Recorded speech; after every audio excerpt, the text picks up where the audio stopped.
Hey, Grampian Nation, welcome back. Today we feature the president and CEO of AOPA. This is cool because he's a pilot and he's also representing the Airplane Owners and Pilots Association all over this US of A. Hang on.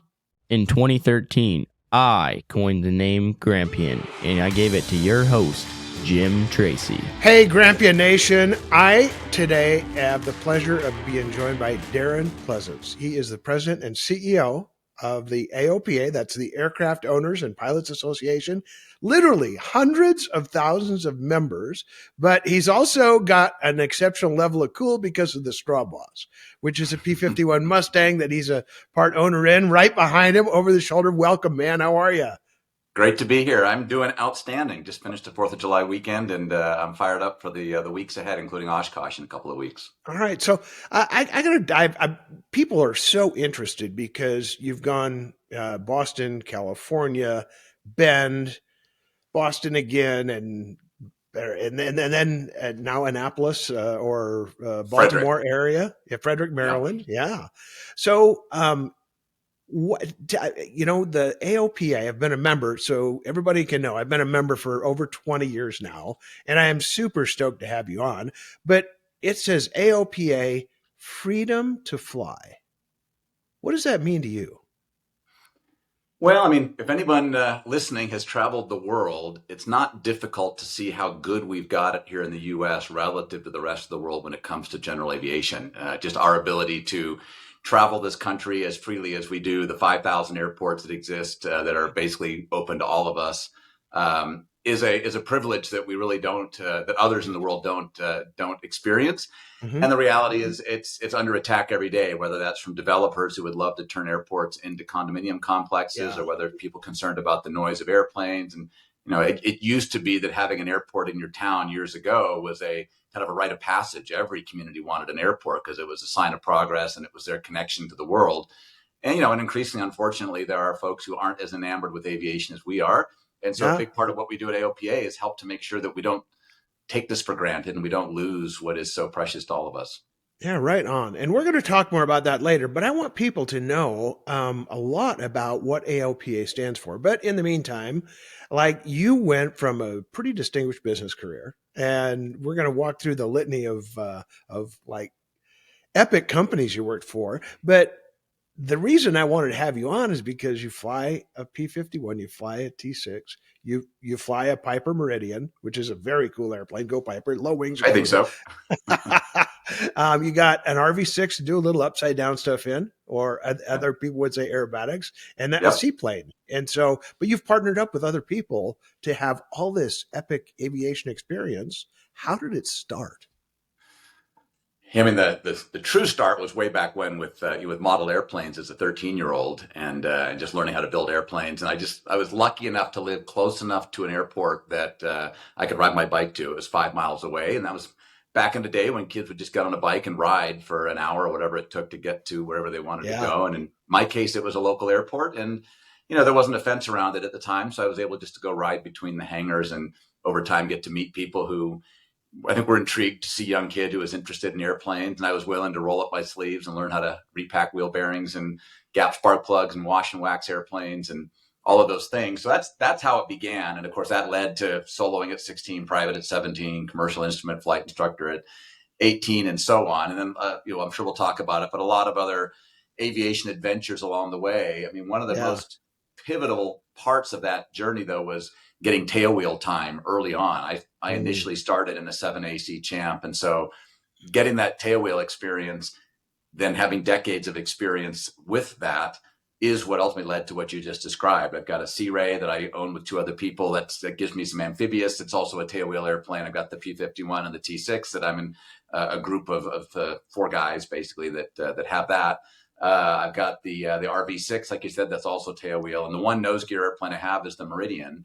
And as you said, I've taken partnerships in all of them just because it really does help with the cost, obviously. It's also good for airplanes to fly, and I Yeah. can't fly all of them at once. So it's partnerships has actually worked out really well, not only financially, but I think in terms of keeping the airplanes flying and healthy. Yeah. So I know that the missions are always different, but what's your favorite airplane to fly? There is no such thing. However, I would say if I had a choice and could only fly one, it probably would be the P-51, but it's not for maybe the reason people would think. I mean, it is a cool airplane. I enjoy flying it. It doesn't do anything particularly well in the sense that if you want to go do aerobatics, there's a number of airplanes that are way better than that. Yeah, If you want to go do backcountry, of course, there's a lot of airplanes better than that. If you want to go cross country, there's better airplanes than that, and way so better. on. Yeah. Yeah. However, just the nostalgia of a Mustang and the history. And this Mm. one was built in 1944. Got rolled off the line actually in January 1945. It made it over to England. It didn't fight in the war, but it made it to the war, the front basically. And so when you take people for rides in it, the emotional connection, the stories you can tell.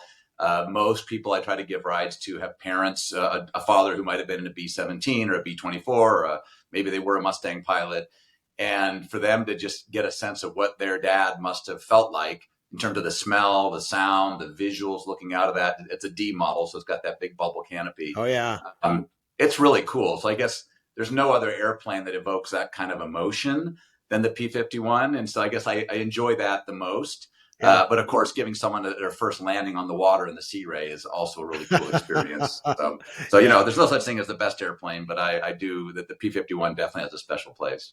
And there's so many emotional attachments that we have to these machines. I spent 1,600 hours in a Piper Saratoga. Oh, cool. And I desperately wanted to keep that airplane. And my wife said, "This is looking a little bit like a collection."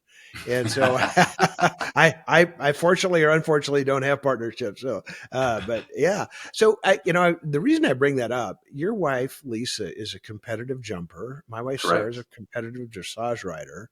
We Oh, both have an airplane habit. Um, yeah. and I'm just hoping you don't have a boat because we already covered the most two expensive That would be the things. trifecta. You're exactly. Yeah, we talked about efficient ways to get rid of money, and between Yeah, Lisa and myself, we've got two very efficient ways, both equally enjoyable. She loves her horses, yeah, and I love looking at horses and being around them. And yeah, I grew up riding, but I don't jump like she does. And then similarly, she loves airplanes and likes going places, but doesn't really have yeah, any interest in becoming a pilot. And then to your yeah, point, if we had a boat, that might be what would take us under. yeah. But Just right now, we're sticking to two of put two of a the put three. a hole in the bottom, right? Exactly. So you left the Bay Area and you came to Bend. What kind of culture shock was that for you? It was a small town. There's kind of two sorts of people: people who love the energy of a city, and then people who love the sort of tranquility of a more rural environment. And I'm really more the latter. I like being out in nature. I discovered accidentally this place called Bend, Oregon. My wife was here at a horse show many years ago, back in about 2000 or so, and I'd always pictured Oregon as kind of pretty and green, but also wet and gray. Yeah, And it turns out this part of Oregon is not that at all. It's 300 days a year of sunshine. I'm looking out exactly. today at snow-capped mountains in front of me, and it's dry. It's 85 degrees in the summer, and it's not too cold in the winter. A little bit of snow, but not too much snow.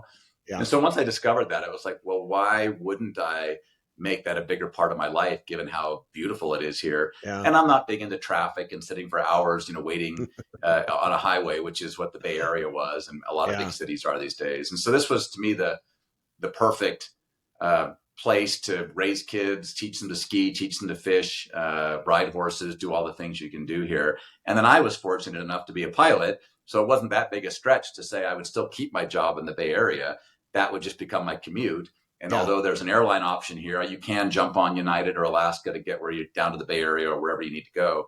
Uh-huh. I had the luxury of also having access to small planes. I had a little Yeah. experimental four-seater for many years that I used to commute back and forth, and then eventually got into a twin Cessna, and then eventually into the Meridian. Yeah. Wonderful.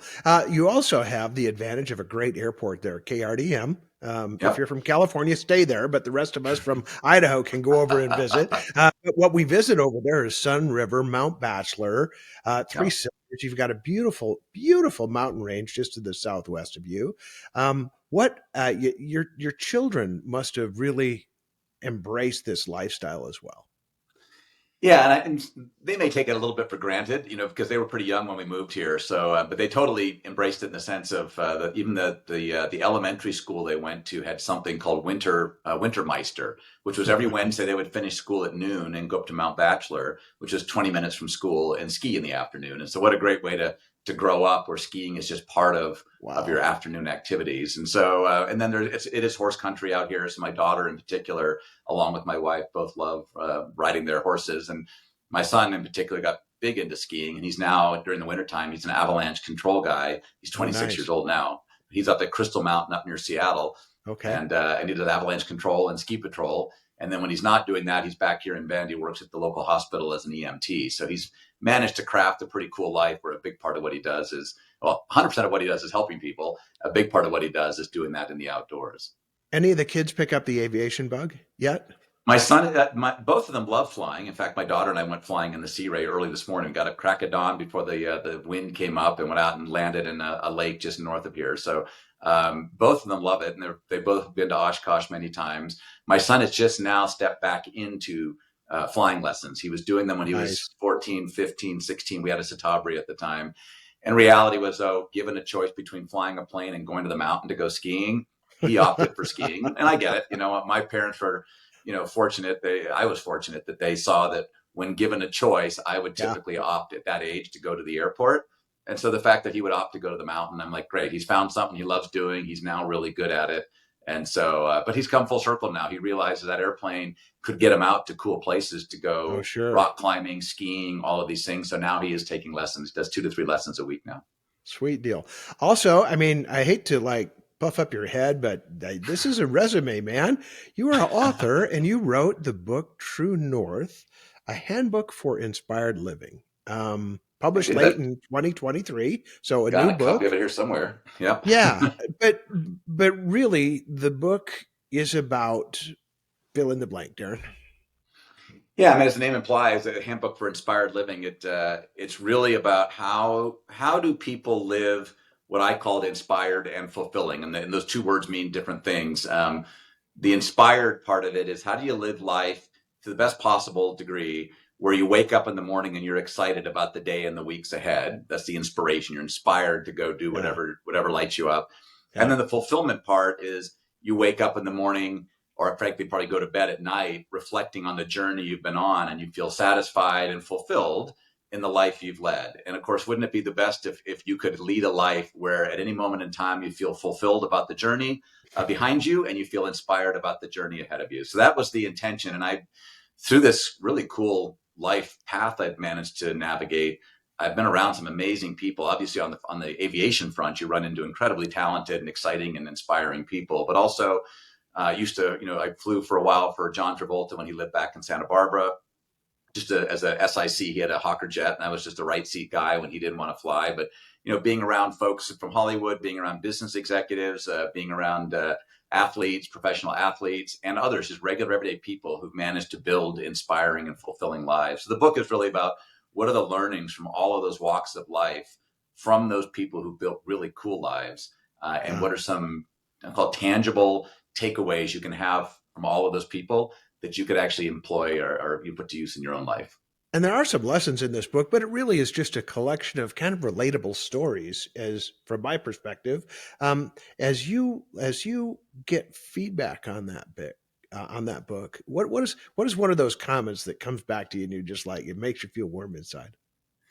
Yeah, I mean, I love it. Almost every time I do a pilot town hall, someone comes up to me with a copy of my book and wants me to sign it. So that's cool. And I've run into people from around the world. So it's carried at the local airport. It's on Amazon, and people have bought it in countries all over the world. And then I'll stumble into somebody. So that's probably the most rewarding, is that it's actually trickled around the world at this point.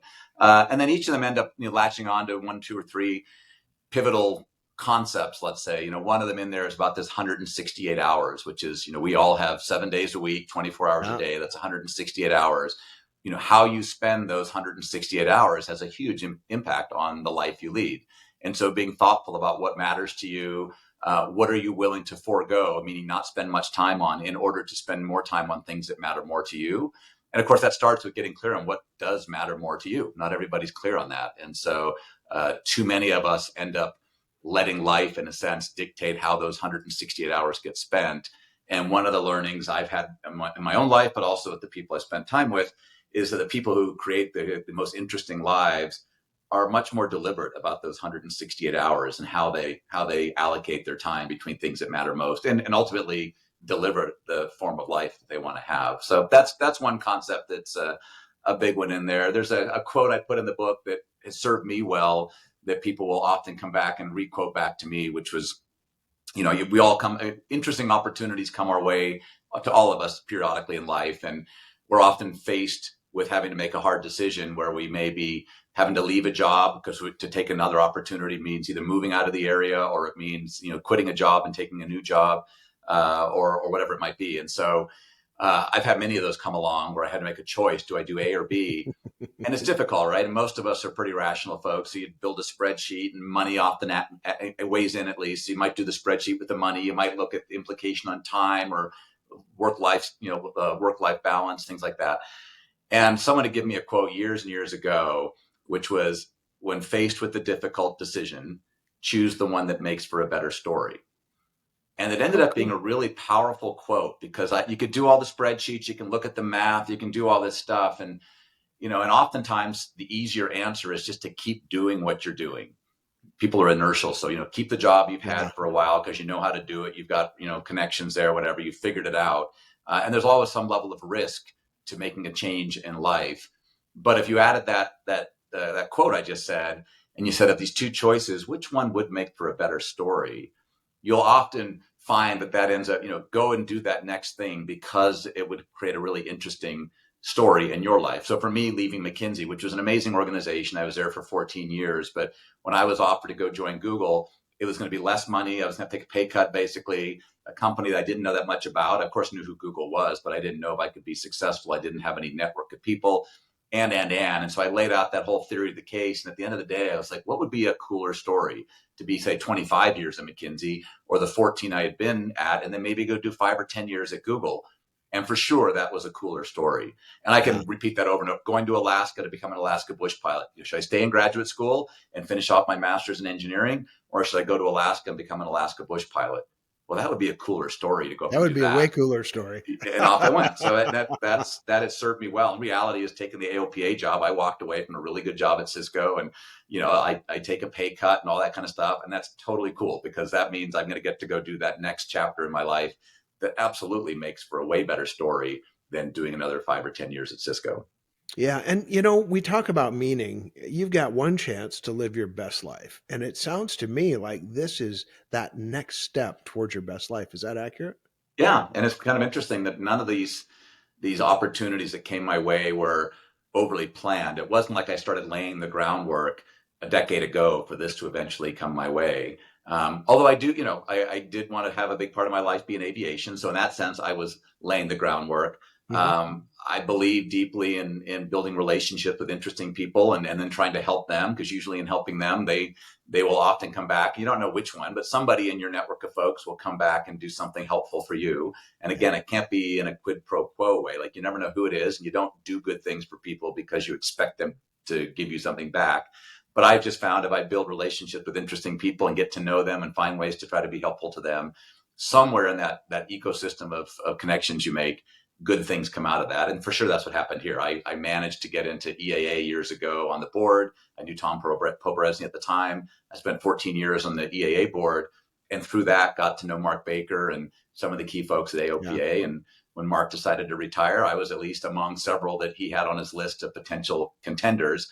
And again, It wasn't because I was trying to make that job happen, but I was doing things consistent with opportunities like this one becoming available to me. Sure. That's cool. So I want to go back to the book for a minute. What inspired you to write True North? And then the follow-up question to that is, tell us about the title.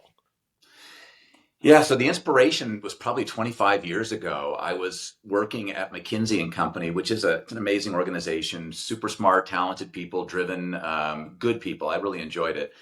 And I was just surprised, though, as talented and sort of successful by all measures. They were making good money and could live in good cities, and their kids were going to good schools. And I was just surprised at how many of them weren't particularly happy in their lives, right? They were stressed out. They were working too many hours. They were feeling inferior, because you can always find someone who's doing better financially, or lives in a bigger house, or drives a better car. And I was at the same time seeing people a lot through my aviation lens, but beyond aviation as well, who were just living really cool, exciting, inspiring lives, and just seemed to be just taking in life in the sort of the best of all ways. And so it made me wonder, how could it be that somebody could have gone to the best schools, be making good money, living in a good community, all those things, and not appreciate it, not be happy? So that was kind of the kernel. Like, what is it about people who end up being really happy in this journey through life? And it's clearly not money, although it doesn't mean you can't have money and be happy. But I was around a lot of people with lots of money, and many of them weren't that happy. And so that's Hmm. what the genesis of thinking about this. And so I started doing the research and just started, what is it about happiness? What drives happiness? Like, why are some people happy and others not? And you start to learn about, having a sense of purpose. There's some sense of mastery, that becoming good at what you do. You feel good about yourself because you've mastered a level of competence. Ideally, you do that in an area that you actually enjoy. So you're good at something you enjoy doing. Not as great to be good at something you really hate doing, right? And so on. And so I just started looking at that, and I started interviewing people, and again, from all walks of life, not just aviation, around what was it about their journey that led to the outcomes they've realized. Yeah. And so that became an outline for a book probably 25 years ago. And then reality was, I was just not making progress. So I just got mad at myself, said, I'm going to start talking about this. If I can't write a book, if I'm not allocating the time to write a book, I'm going to start presenting on it. And so I would go to high schools, colleges, at Google, I would talk about it. McKinsey, I talk, any place, anybody who would give me an audience, I would tell the story and get feedback, and that would make the story better. And so Yeah. that went on for probably 20 years. And finally, I just kind of had it. And I was like, I got to write this book. I've been telling everybody I'm writing a book, and I've been writing a book for 20 years, and it just wasn't getting done. But I was telling them on purpose. I knew I would hold myself accountable.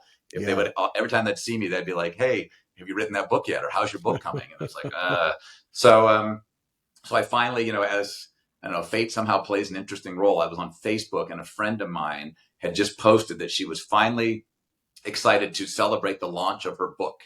I was like, holy cow, she Christiana's her name. She got that book done. And so I Yeah. called her to say, how in the heck did you do this? And she talked me through the process she went through. And, not surprisingly, it's just about committing the time. I had to Yeah. basically allocate time every single week. It had to get written. And then I found someone to help me write it, where she would interview me. She would write stuff down, send it back to me. I would review it. I would write it, send it back to her. And we got a cadence every single week. Like, a week could not go by without us writing. And over the Nice. course of a year, it went from a concept of probably 10 pages to a 200 something page book. And so Yeah. we finally published it. 208 pages of There you delight. go. I should tell you.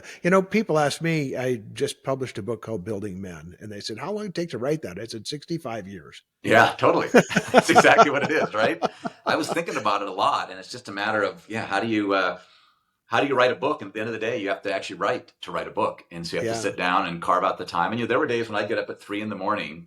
just to get it done. Because I knew if I waited until 8 a.m, my day would get ahead of me. And so Yeah. and the cool thing about having somebody else is like going to the gym. If you have somebody else who's waiting for you to get something back to them so they can review what you wrote, Yeah. it forces you to do it. And so, Yeah. so now I'm really happy. In reality, I'm glad I did it when I did it, because now life has gotten incredibly busy with this AOPA thing, where I'm on the road almost every day, someplace in the country, either speaking to people or meeting with partners or donors or going to events like Oshkosh coming up. And Yeah. it would have been really difficult. It was difficult as it was. It would have been really difficult had I waited until now.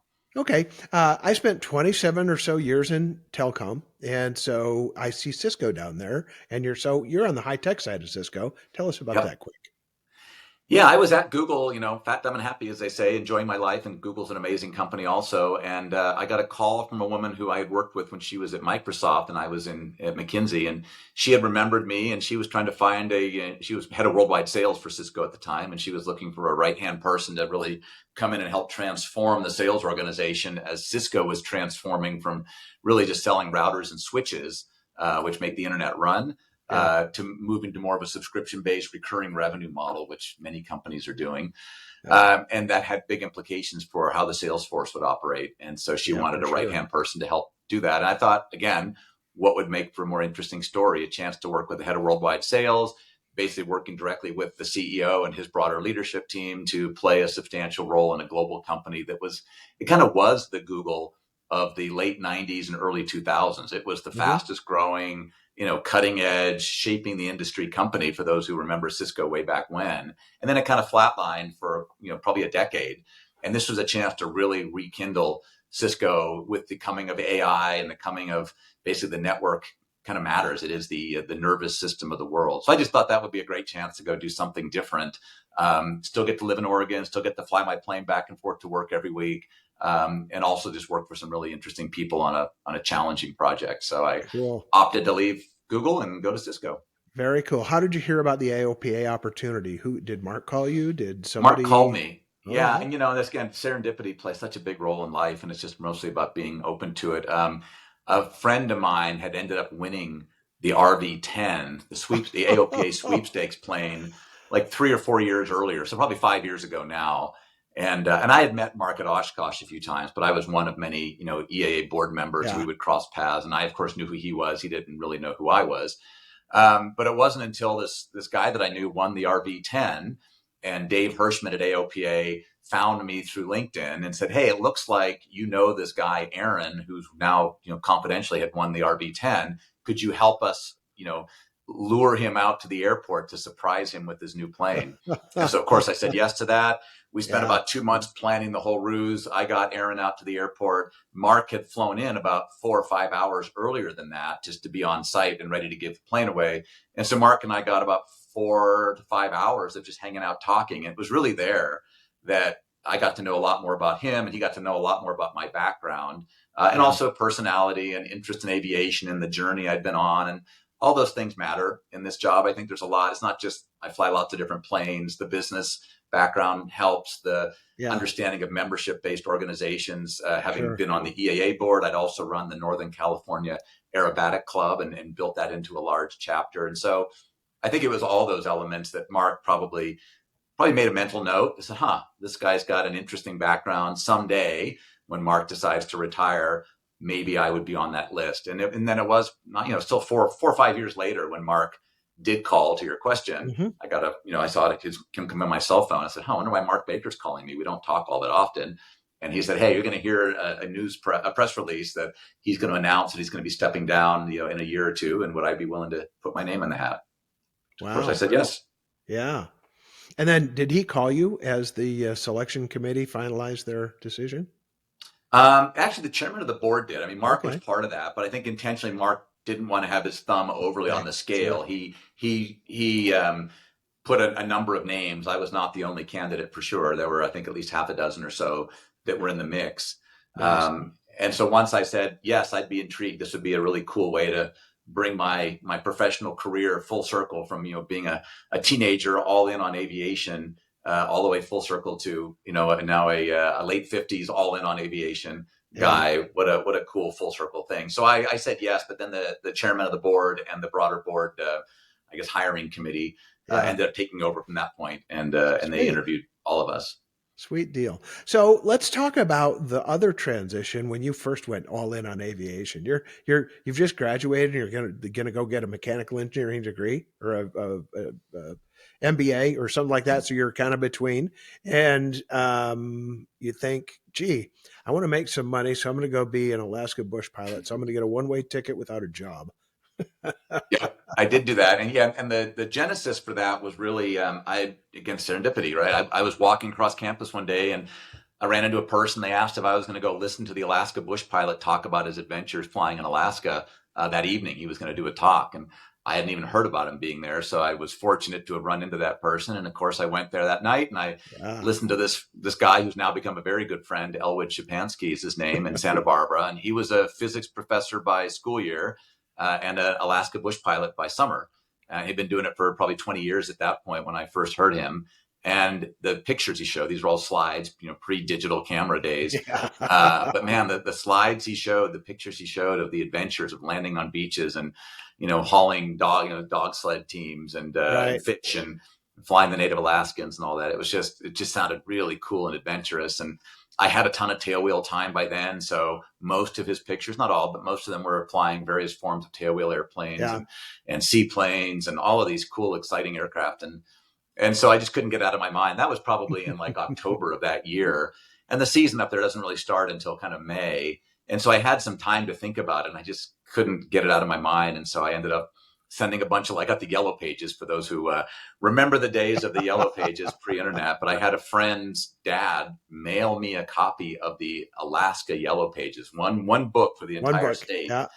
And I went through the yellow pages for all aircraft charter companies, and I wrote letters to every one of them, basically telling them who I was, how much time I had, what experience I had, and asking for a job. And 100% of them said no.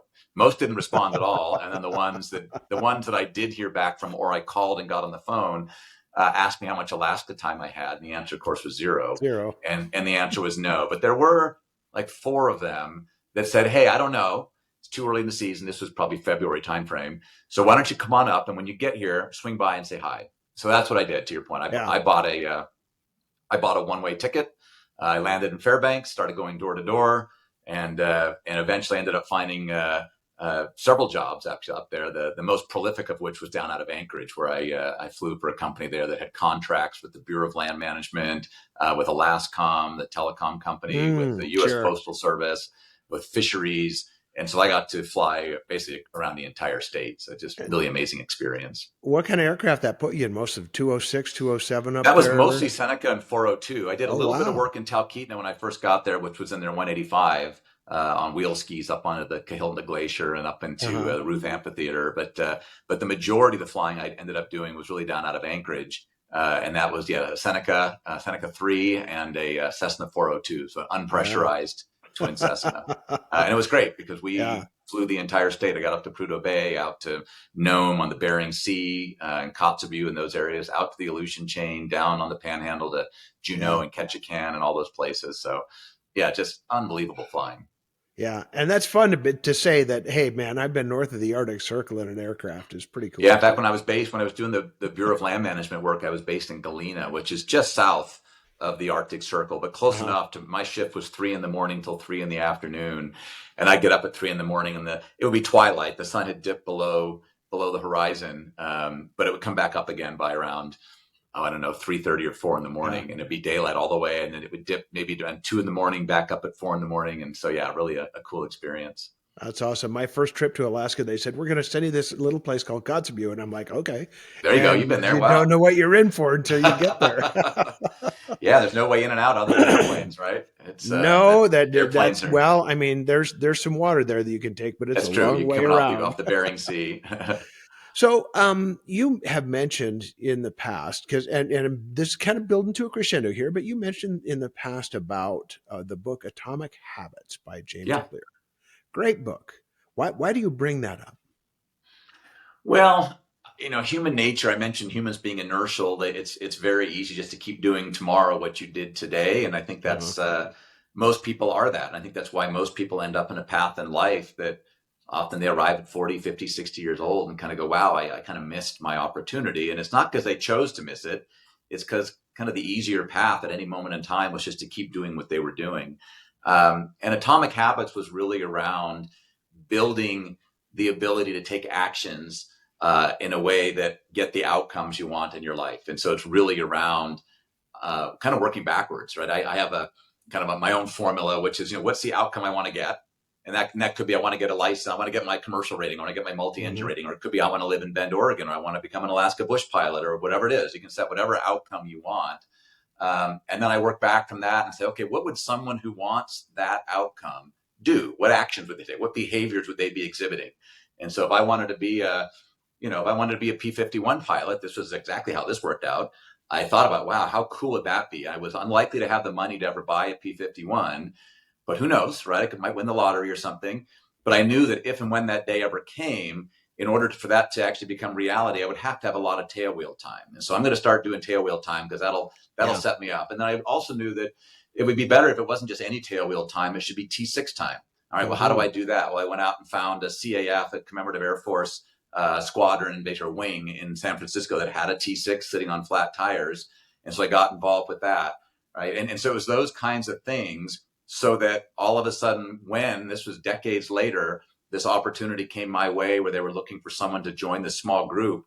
They wanted someone with a lot of tailwheel time, a lot of T6 time, willingness to turn wrenches and help work on airplanes, which I was absolutely happy to do, and so on. So it's around doing things consistent with the outcome. And then the most important part of that formula, outcome first, behaviors that get the outcome. The most important part of all of that is the third piece, which is what you lead with, which is what's the mindset, or what's the stories you need to tell yourself to get yourself to do the behaviors that get the outcome you want. Yeah. Because it's super easy. Our minds are really powerful things, and they will drive your behaviors more than anything. And the simplest example that comes to my mind is, I know, like, if I wanted to be fit, if that was the outcome I wanted to be in good shape, I know the things I would do. I would eat well, I would get good sleep, I would exercise, and so on. The formula is not hard. Yeah. Now you've tried to do the behaviors. So, okay, one of those is exercise. If I just got up and worked out 5 times a week, I would be far healthier than I currently am. And so in order to get myself to go work out, what's the story I have to tell myself to go do that? Because the story that most often comes into my head when it's 5:30 in the morning and the alarm goes off, or usually I'm awake, is I would be better off getting 30 to 45 more minutes of sleep than going to that Peloton. That's the Yeah. story. And I have to grab that and say, no, that's not the story. I'm going to tell myself it's 5 minutes away because I have a Peloton right out here. I'm Yeah. going to feel so good after riding that Peloton for 30 minutes. And then, by the way, my day started. By the time 6:30 rolls around, I'm well into my day. That's the story I have to tell myself to get myself to go to the Peloton and ride it. And so that repeats over and over again is, what story do I need to tell myself to get myself to go do the thing I know is consistent with the outcome I want? And it Yeah. becomes kind of a game because, sometimes I fail at it, but I've gotten pretty good at telling myself stories to get me to go do the things that I know are aligned with the outcome I want. And so I think if more people that to your point around atomic habits, that his book is a more eloquent way and a more tangible way of describing what I just said, is how do you build these habits? Because once something becomes a habit, then it's actually pretty easy to do it. By definition, it's a Yeah. habit. You almost can't stop doing it. And his book is really around, how do you build habits? How do you take the mindset, start doing the behaviors, and do them frequently enough to where something becomes a habit? Because once it becomes a habit, it does define the outcomes you're going to see in your life. First thing in the morning, go eat the frog. Yeah, exactly. Exactly. Love it. So, when you talk, let's excuse me, let's switch this over a little bit to AOPA, because you're wearing the shirt. We gotta. I mean, this organization means a lot to a lot of people. You had considerable business leadership, and you get this offer. What's the attraction? Honestly, it's I could have worked at Cisco and made a bunch more money and then used that money to go do things in aviation, because I do care a lot about aviation. It's been a hugely positive impact on my life, and I've seen it Hmm. have such a good positive impact on so many people's lives over the years. But as I thought about it, I thought, well, geez, AOPA's got, as you just said, the scale, it's got the brand, it's got the reputation, it's got the scale, it's got the influence that way surpasses what I could ever do on my own. And so I Yeah. thought, well, rather than me just making more money and trying to then do good things with it, what if I joined this organization and then in that role worked to make sure that AOPA deployed its scale, its resources, its influence to do great things for aviation? And as I said at the beginning of our conversation, it is under attack. There's always pressures to make aviation less good, not just for us as pilots, but also for society. Think about all the medevac flights, the firefighting flights, the volunteer pilot organizations that do Oh yeah. disaster recovery, the flight instructors who teach the next generation of airline pilots and otherwise. All that goes away if airports start to disappear.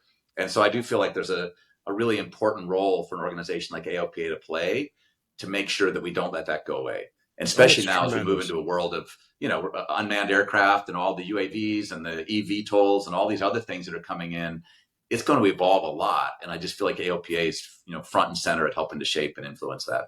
All right. So, if you were to put in one sentence the core mission of AOPA for those folks who are not yet members, who should be, what would it be? I would say it's to ensure the vitality of general aviation for generations to come. Yeah.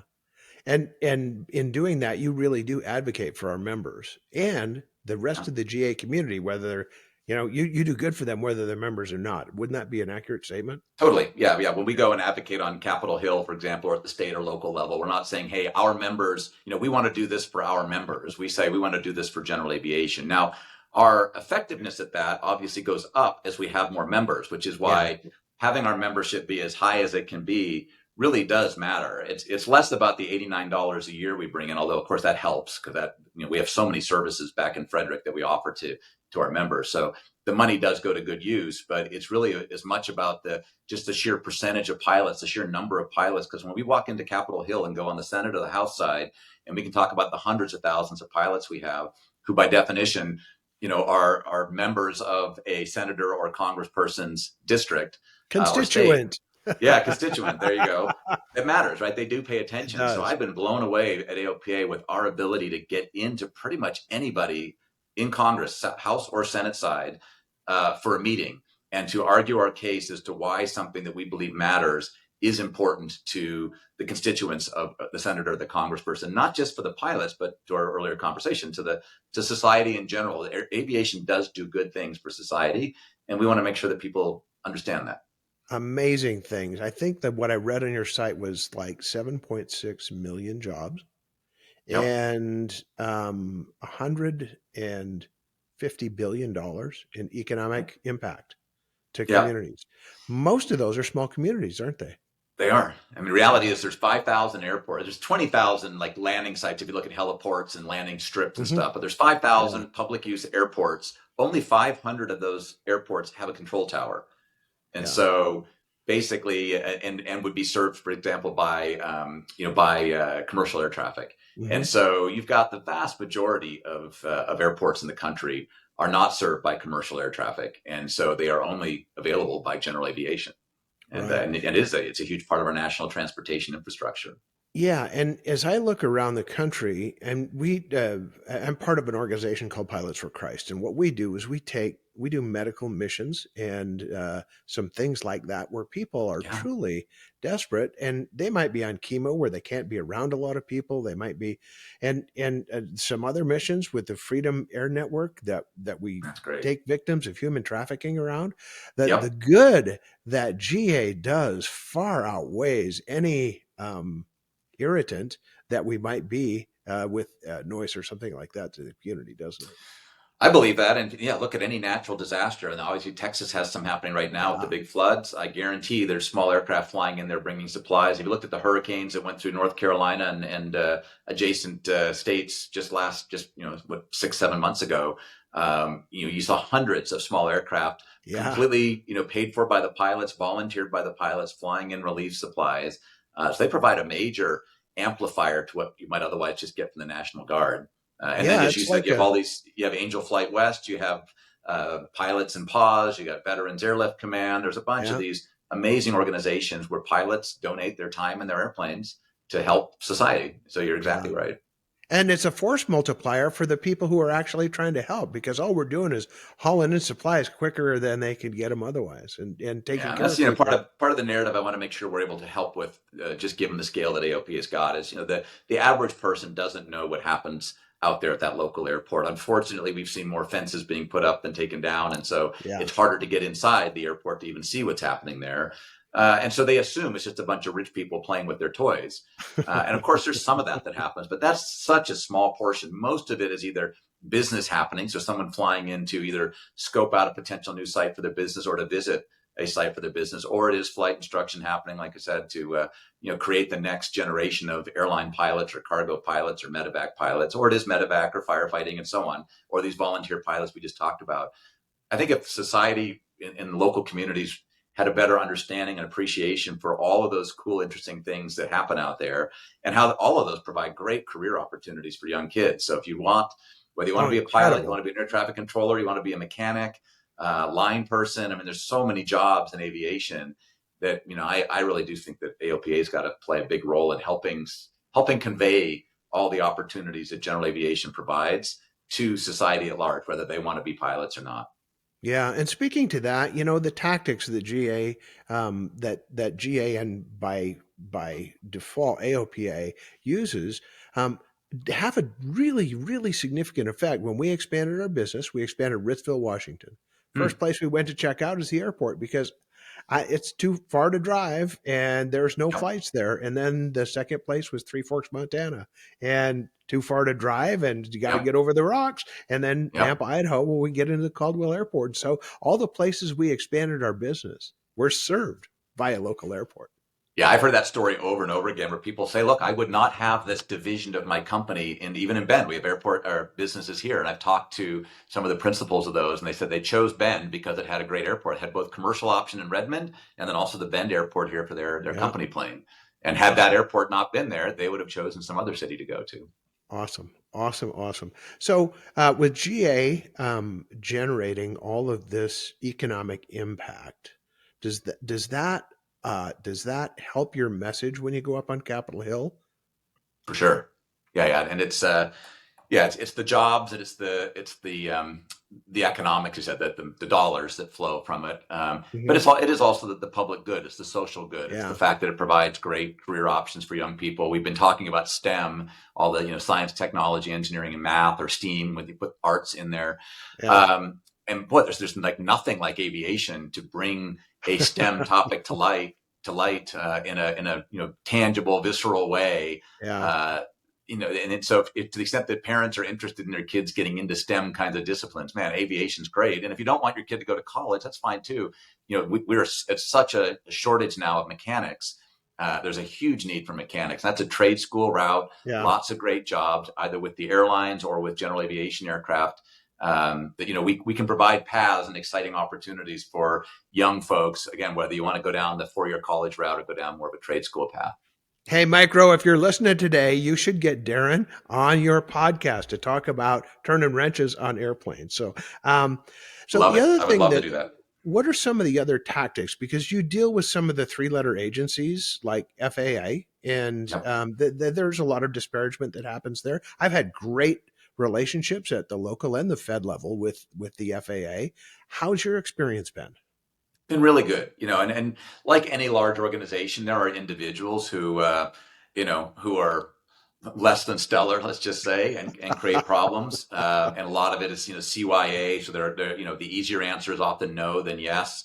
But they are absolutely more the exception than the rule. I've had nothing but really good experiences, all the way up to Mike Whitaker, who unfortunately just stepped down as Mm, the administrator for the FAA. But just as I was coming into the job, he was there. Chris Rocheleau, though, is now the acting administrator, and he's been great. Really, really good guy. And they're all very proactive at wanting the FAA to be effective, wanting it to help hmm. make aviation proliferate and be safer. Dr. Susan Northrup, who is our federal air surgeon, really forward thinking on how do we tackle things like mental health, right? And she knows they've got a ridiculously long backlog.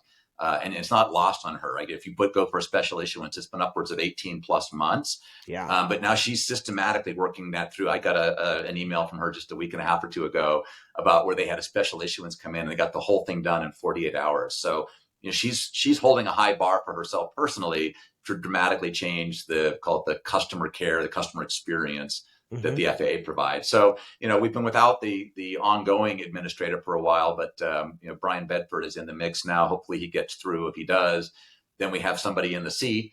Chris Rocheleau will still be at the FAA, again, a great guy. So we'll be able to work closely with him, and then his right-hand person, Liam, who's general counsel there.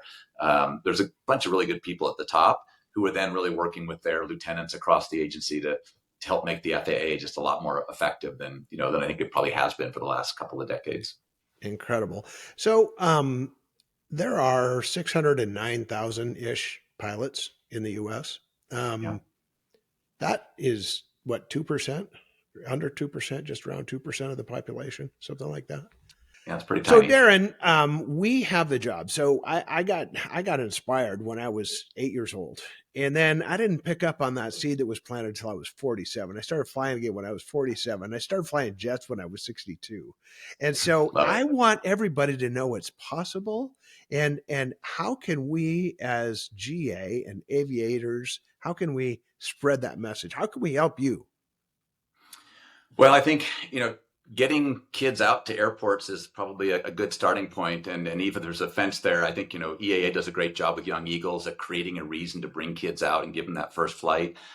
We've at AOPA, we have our high school program, which is in over 1,400 schools now. There's 30,000 kids today in that program. Mm, I did Boy Scouts. There's still the Aviation Merit Badge. So there's, a number of ways you can give kids that first taste and basically spark that inspiration that you described.